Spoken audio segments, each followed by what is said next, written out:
You ever get the feeling that someone's decided you don't belong no matter what the law or common sense says? Because the first time I walked by the lake near my new place, that's exactly how it felt, like someone had already picked me out as the villain of their perfect suburban fantasy. You have no right to live near our lake. That's what she said. Not, hey, welcome to the neighborhood, but a straight-up threat from the queen bee of the most miserable HOA I've ever met. Sounds crazy, right? That a person would try to sue me just for buying a house. Outside, her little kingdom, and daring to use a public walking path. Yeah, I thought so too, until I found out she'd been hiding a secret for 30 years, and I uncovered it in 3 minutes flat just by reading her lawsuit. You know what I mean? I wasn't even trying to pick a fight. 6 months ago, I thought I'd finally outsmarted the system. My mom got bullied out of her own home by a vicious HOA, so when I found this cute little place just outside their borders, it felt like winning the lottery. Cozy close to the water, a home office with enough light for my freelance gigs, and best of all, the lake was right there. Public Path City maintained families out every day, feeding ducks, joggers, doing their thing, old folks holding hands on benches. It was that slice of small-town America you think only exists in movies. But there's always a snake in paradise, right? Herself Mildred Thornton, HOA president for 8 years, running always with that helmet of perfect silver hair and a smile that says, I'm picturing you getting run over by my golf cart. She lived in the biggest house with the biggest view, and she ruled the Lakeside Manor HOA like it was her birthright. I learned pretty fast she didn't just control the rules, she controlled the lawyers, the city workers, heck, probably the squirrels. The first time we met, I was on a public bench, sketching the lake, minding my own business, when she strolls up and introduces herself, voice sugar sweet, but her eyes are running a background check on my soul. Oh, the little blue house. That's outside our community boundaries, isn't it? How quaint. The way she said quaint, you'd think I had lice. I mentioned the city maps, said the path was public, and her whole face froze over. Well, we'll see about that, won't we? She sniffed. Let me back up a sec because it didn't stop there. Next came the email CC'd to every HOA board member in the zip code.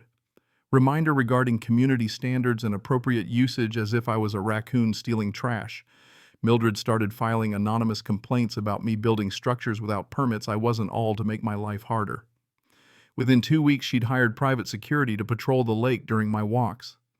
These weren't friendly neighborhood watch folks. They were pros with clipboards and cameras and signs that screamed, "Suspicious activity monitored." I confronted one who all but told me to go find a new place to enjoy my coffee. The final straw was overhearing Betty Wilson, longtime HOA secretary, tell her friend Mildred sues people until they're bankrupt. The Johnsons lost their house over a $15,000 tree fine. The Wilsons paid $3,000 for tall grass. Everyone was afraid so much so that nobody dared cross her, even though everybody knew she was in the wrong. That night, sitting on my porch with my mom's voice echoing in my head, never let anyone abuse their power. I decided, okay, you want to play games? Let's play. But I'm not going down like my mom did. What I didn't know was that Mildred was about to throw the first punch. 3 days later, I got served with a lawsuit. Expensive lawyer fancy letterhead, and the wildest claim I'd ever seen. They were suing me for using the lake because I lived near their community. They wanted 50 grand and a restraining order, basically forcing me to sell my house. Her personal statement said it all. Non-HOA residents have no right to live near or access our community lake. Mr. Rivers represents exactly the kind of undesirable element. You get the idea. At first I panicked. I didn't have $50, $1,000. My mom, when I called her, told me maybe it was time to cut my losses. But I kept reading the lawsuit, and there it was. HOA Lakeside Manor hereby claims absolute and exclusive ownership of the entire lakeside recreational area and all adjacent pathways. I read it again and again. Here's the thing, an HOA can't just claim public land as theirs. That takes city documentation, environmental studies, a whole parade of paperwork. My gut told me they didn't have any of that. So I called David Martinez, the best real estate attorney I could find. I read him the claim, and he laughed. Ethan, if you're right, we don't just win, we expose them. Meanwhile, Mildred strutted around telling everyone she'd teach that outsider a lesson. She was already planning a going-away party for me. But I had to be sure, so we hit the city offices. The clerk kept glancing over her shoulder, telling us the records were unavailable pending legal review.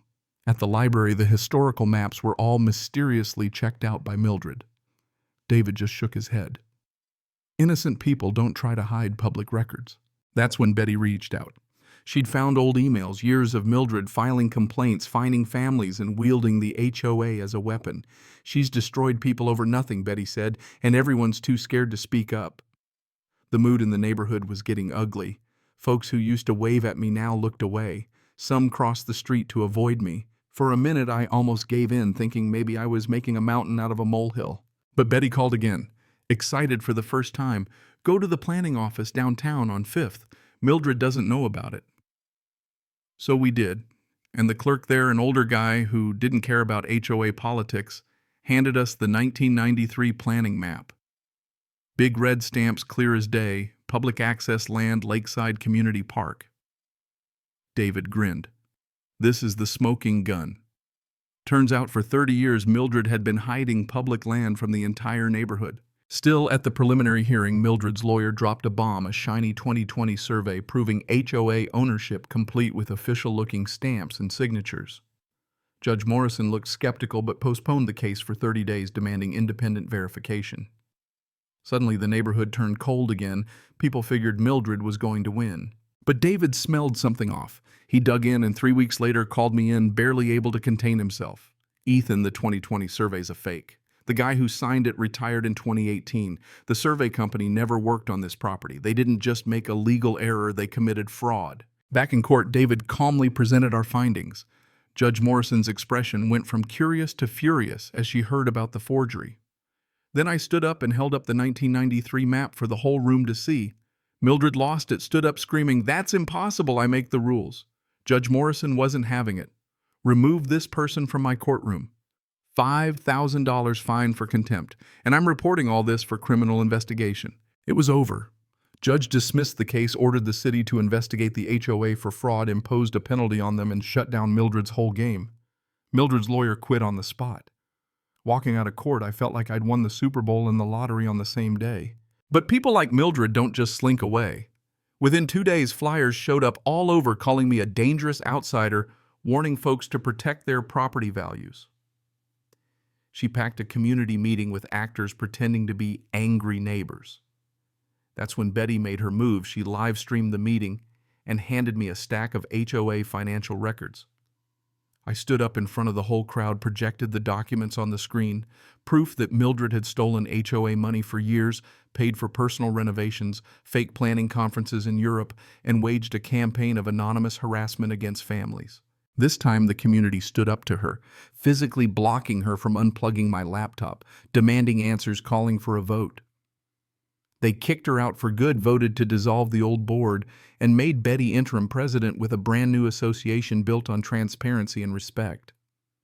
As I packed up, I looked back at Mildred sitting alone, surrounded by empty chairs and a lifetime of bad karma.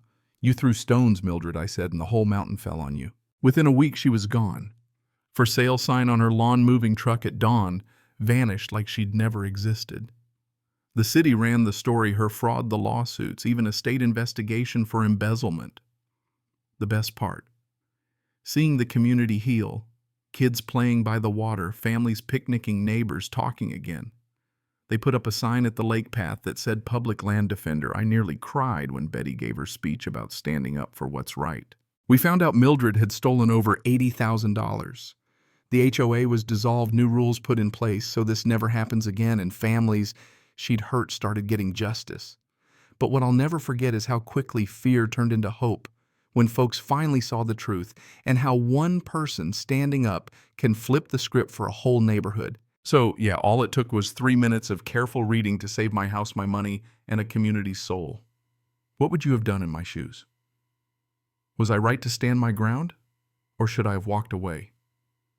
Drop your thoughts below. If you got something out of this, share it with a friend, and don't forget, sometimes the truth is the only weapon you need.